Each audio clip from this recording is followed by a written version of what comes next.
What is up, YouTube? This is EbMagician34, and this is episode 5 of our Theme Deck Thursdays with Bolt Twister, which means this is our 4th set of changes. We played another 10 games, we won 6, we lost 3, and there was another game that technically we won, but our opponent conceded when they were in a very strong position. I was playing online, and I'm not sure what happened exactly. He didn't make all the best decisions, but I had seen absolutely no supporters through the entire game, so I was in a pretty weak position despite everything.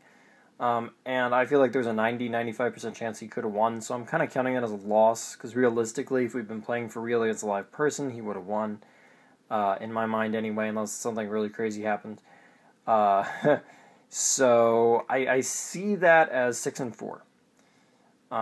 That said, we played a couple of really good people, but that's a good thing.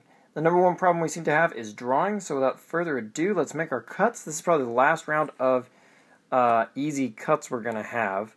Jellicent's got to go. It's just not putting in the work it really needs to. We've barely ever scored any kind of damage with it at all. It was mainly here because of Frillish. But as we're getting more competitive opponents and whatnot, the Frillishes aren't really they don't actually score knockouts unless our opponents make bad plays and kind of attack into confusion when they shouldn't, that kind of thing. So realistically, it's not ever going to win. It's more of a stalling card, and we're trying to go on the offensive just a little bit more now that we've got better support. So Frillish needs to be dropped. And our last two are going to be 2 Joltics. Yes, Galvantula is essentially the theme of the deck. He and Feraligatr are staples, essentially, because we're trying to stay true to the original theme deck. But we only run 2 Galvantulas, and Galvantula's not going to do any heavy lifting. He's more of a pivot between knockouts and whatnot, and a way to interfere with certain opponents.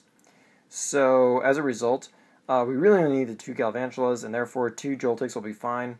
I've tried to power up the Night March plenty of times, and it's virtually never come through as anything significant.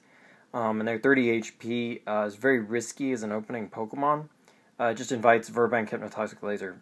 So, that said, we're going to go down to 2 Joltics for our 2 Galvantula, which means these 2 can go, which opens up some room because we got a lot of extra Pokemon, and we really need to replace them with drawing power more than anything.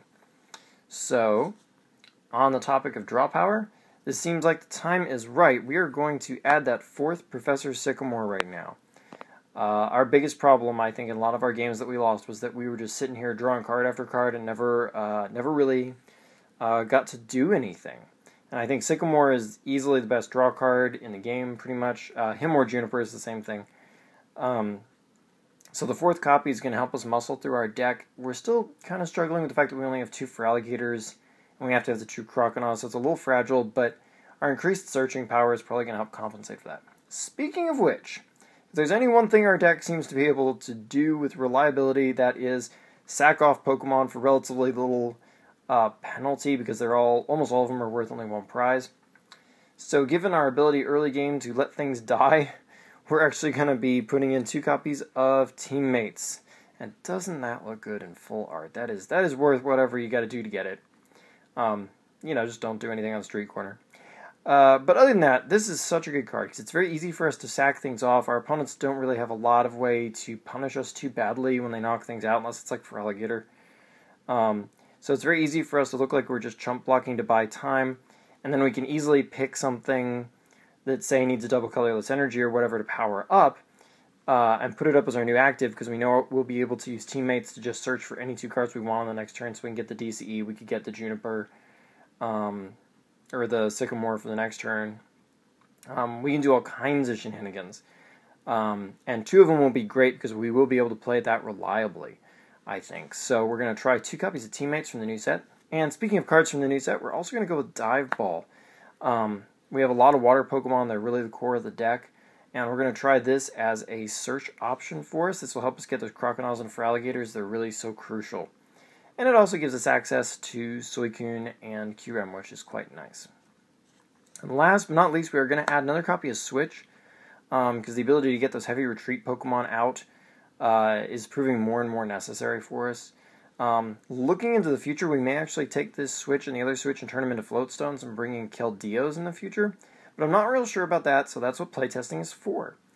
And so, we're going to figure that out. We're going to make these changes to the deck. We're going to play it this week. We're going to pick up at least 10 more games. And we're going to go from there, and we'll figure out if Keldeo is the right way to go, or if maybe not. Maybe the switches are enough. Maybe we need to preserve that room for something more important. So anyway, to find out what happens, you'll have to tune in next week. And until then, like, comment, subscribe, and check out my channel for more cool Pokemon content.